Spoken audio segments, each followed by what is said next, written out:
ইমাম মুয়াজ্জিম ভাতা বন্ধ করেছি, গোমাতার সম্মান রক্ষা করেছি। মহরম হয়েছে কিন্তু তরোয়াল বের করতে দিইনি। কিছুদিনের মধ্যে ইউসিসি আসবে, এক দেশ এক প্রধান, এক রাজ্য এক মুখ্যমন্ত্রী এক আইন, UCC we all are equal.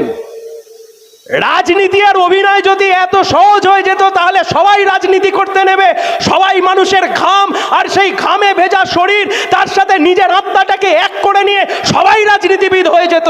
মুখে কিছু ফেস পাউডার মেখে ওই টিভিতে মুখ দেখিয়ে আর সিনেমার বড় আর্টিস্ট হয়ে যারা সেদিনকে রাজনীতিবিদ হয়ে আসলে যারা বিজেপির বিরুদ্ধে লড়াই করবার নাম করে যেমন খুশি তেমন সাজো প্রতিযোগিতায় নামতে এসেছিল, তাদের দিয়ে সিনেমা হতে পারে, তাদের দিয়ে রাজনীতি হয় না। দেখুন সময়ের চাকা কেমন ভাবে ঘোরে। আমি আস্তে আস্তে পলাশদার সাথে কথা বলছিলাম। পলাশদা আমাদের এই এরিয়া কমিটির সম্পাদক। আমার এখনো মনে আছে, বেশ আজ থেকে এই বছরের একদম শুরুর দিকে, সম্ভবত তখন শীতকাল পড়ছে বা মাঝামাঝি সময়তে, বিধানসভা ভোটের বেশ কিছুটা আগে, হঠাৎ করে একদিন রাত্রিবেলা আমাদের কাছে ফোন এলো যে ভাঙড়ের কমরেডরা আক্রান্ত হয়েছেন, সোনারপুরের লিভার ফাউন্ডেশন হাসপাতালে নিয়ে যাওয়া হচ্ছে, সেই কমরেডদেরকে নিয়ে যেতে হবে। এখন ঘটনাচক্রে আমি এসএফআই করবার আগে ডিওয়াইএফআই করতাম এলাকাতে। এখন সেই সূত্রে ছোটবেলা থেকে আমরা পলাশদাকে দেখেছি। পলাশ গাঙ্গুলি সেই সময় ভাঙড়ের যুব নেতৃত্ব ছিলেন। সেই সময়তে পলাশদা যখন গেলাম সোনারপুরে, গিয়ে দেখলাম যে স্ট্রেচারে করে যাকে নামানো হচ্ছেন তিনি আমাদের কমরেড পলাশ গাঙ্গুলি। পাকাপোল এলাকাতে গণসংগ্রহ করতে গিয়ে আমাদের কমরেডদের ওপর আক্রমণ হয়েছিল। কমরেড পলাশ গাঙ্গুলি সহ আরও অনেক কমরেডস আমাদের, যারা সেই সময়তে গণসংগ্রহ করছিলেন পার্টির ডাকে, সেই সময়তে তৃণমূলের দুষ্কৃতী বাহিনী সেই সময়তে আমাদের ওপর আক্রমণ করে। ঠিক তার 2 থেকে 3 দিনের মাথায় এই পোলেরহাট বাজারের মধ্যে আমরা এক বিশাল আকারের মিছিল করেছিলাম। আমার এখনো মনে পড়ছে। আমি আস্তে আস্তে ভাবছিলাম যে সময়ের চাকা কত তাড়াতাড়ি ঘুরে যায়, সময় কত তাড়াতাড়ি বদলে যায়। আর মঞ্চে উঠে আমি জিজ্ঞেস করলাম পলাশদাকে যে পলাশদা সেদিন যারা আক্রমণ করেছিল তারা আজকে কি করে। পলাশদা একটু ব্যঙ্গাত্মক সুরে বলল, 2 ট্রে ডিম খাওয়ার পরে তারা এখন তৃণমূল থেকে বিজেপি করে।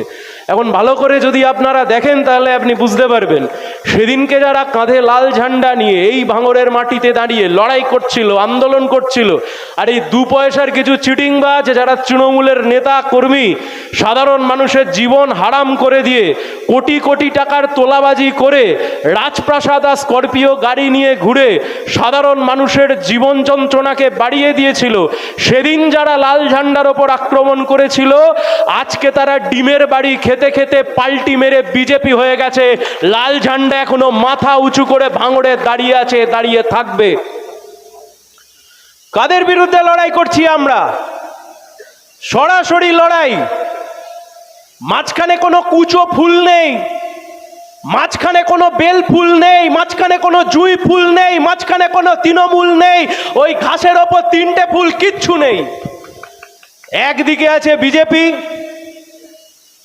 একদিকে আছে বিজেপির চিহ্ন, বিজেপির প্রতীক, একদিকে আছে বিজেপির মতো সাম্প্রদায়িক দল, ফ্যাসিস্ট দল, যারা দেশের সংবিধানকে নষ্ট করতে চাইছে, ধ্বংস করতে চাইছে, মানুষে মানুষে হিন্দু মুসলমানের নামে বিভেদ সৃষ্টি করতে চাইছে, পেট্রোল ডিজেল রান্নার গ্যাসের দাম বাড়িয়ে মানুষের জীবন যন্ত্রণাকে বাড়িয়ে দিচ্ছে।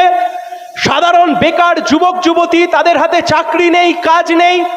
ছাত্রছাত্রীরা পরীক্ষা দিতে যাচ্ছে, গিয়ে দেখছে তাদের পরীক্ষার যে প্রশ্নপত্র সেই প্রশ্নপত্র লিক হয়ে গেছে। গোটা ভারতবর্ষটাকে যারা আম্বানি আর আদানির হাতে তুলে দিতে চায়, গোটা ভারতবর্ষের সংবিধানকে যারা বদলে দিতে চায়, যারা দেশের স্বাধীনতাকে অস্বীকার করতে চায়, যারা এদেশের 130-40 কোটি মানুষকে হিন্দু মুসলমানের নামে ভাগ করে মানুষে মানুষে দাঙ্গা লাগাতে চায়, সেই দলের সাথে সরাসরি লড়াই। আর ওই বিজেপির সাথে যদি সরাসরি লড়াই করতে হয়, লাল ঝান্ডা ছাড়া ও লড়াই কেউ লড়তে পারবে না। লাল ঝান্ডা, লাল ঝান্ডা, লাল ঝান্ডা। সিপিআইএম কে শক্তিশালী হতে হবে, লাল ঝান্ডাকে শক্তিশালী হতে হবে। লাল ঝান্ডা যত বেশি শক্তিশালী হবে, যত বেশি কৃষক, যত বেশি শ্রমিক, ছাত্র ছাত্রী, পিছিয়ে পড়া মানুষ, সংখ্যালঘু মানুষ, হিন্দু মানুষ, মুসলমান মানুষ, যারা সমাজে এক হয়ে বাঁচতে চায়, যারা মনে মনে করে বিজেপির বিপদ থেকে এই দেশকে বাঁচাতে হবে, তাদের কাছে একটাই ঝান্ডার রং, সেই ঝান্ডার রং লাল ঝান্ডা, দলের নাম সিপিআইএম, কমিউনিস্ট পার্টি। এর বাইরে অন্য কোনো দল বিজেপির বিরুদ্ধে লড়াইতে তাদের ক্রেডিবিলিটি নিয়ে প্রশ্ন দাঁড়িয়ে যায়। আমরা বারংবার বলেছিলাম, এই তৃণমূল 2011 সালে গোটা রাজ্যে যখন জিতেছে, ভাঙড়ে হেরেছে, আমরা বলেছিলাম এই তৃণমূল গোটা দেশ জুড়ে যখন বিজেপি, সেই বিজেপি যখন কেউটের ফোনা দেখাতে চাইছে, সেই বিজেপি যখন রাজ্যের দাপট দেখাতে চাইছে, আমরা সেই সময়তে রাজ্যের মানুষকে বোঝানোর চেষ্টা করেছিলাম লোকসভা ভোট বা লোকসভা ভোট বা বিধানসভার ভোট কোনো আলাদা বিষয় নয়।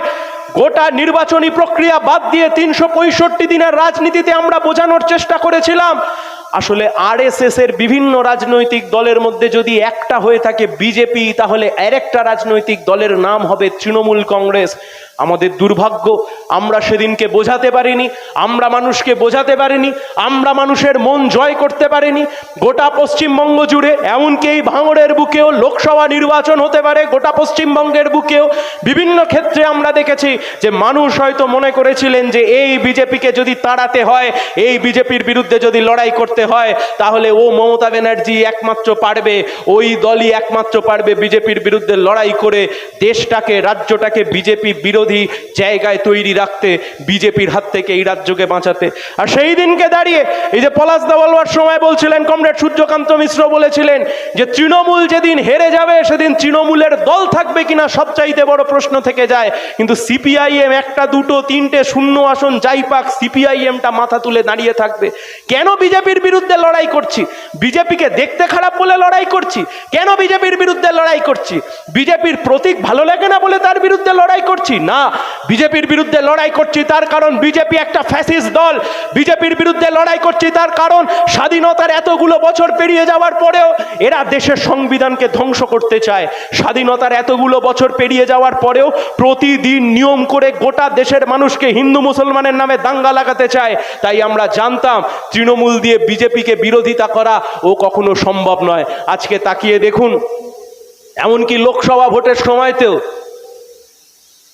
আমি হাত তুলতে বলে বা দূর থেকে যদি আমি কাউকে বলি, আমি কাউকে বিড়ম্বনায় ফেলতে চাই না।